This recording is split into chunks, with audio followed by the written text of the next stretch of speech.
Team insert signed within 5 days of price agreement. Possible? Maybe. Yesterday, June 5th, 2018, Shay Assad released a memo related to cost of pricing data, and specifically the sweep process that happens between price agreement and final certification. It's 2 pages long. You can download it from our website.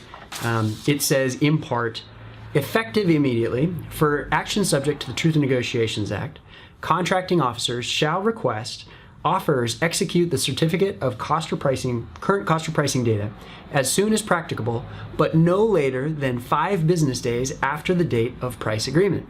This requirement shall be established in future solicitations and, to the extent practicable, in currently open solicitations. So what does this mean?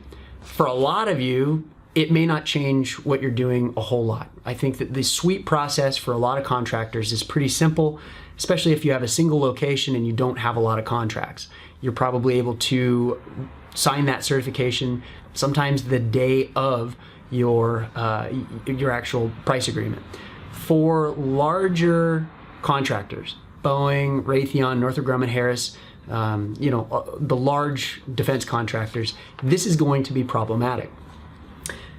What happens in practice is that these companies have several different sites, many sites, and they have a lot of employees. And what one employee does may not be immediately obvious to another employee, right? They may both be working on separate contracts. If those contracts are somehow related, then, or one has impact on the other as far as, any of the cost of pricing data related to it, then it has to be shared with all of the others. Now, I want to point out that this is tangentially related to what we saw last year. Proposals can be determined adequate even if they don't have all of the cost of pricing data included at the time of the proposal. Now, the classic case there is where the cost analysis is not completed in time to be included in the proposal.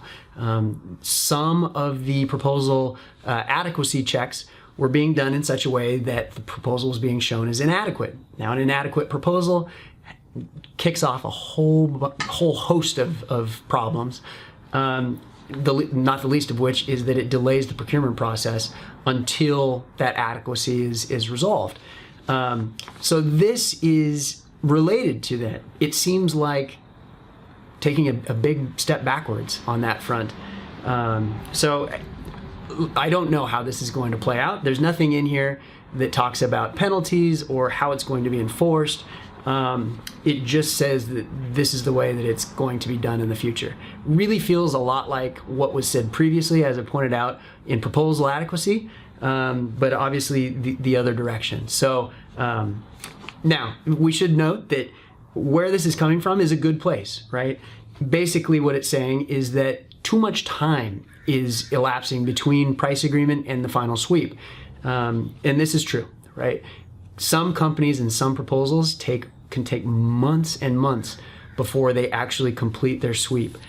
This memo notes that that is an indication of estimating system inadequacy.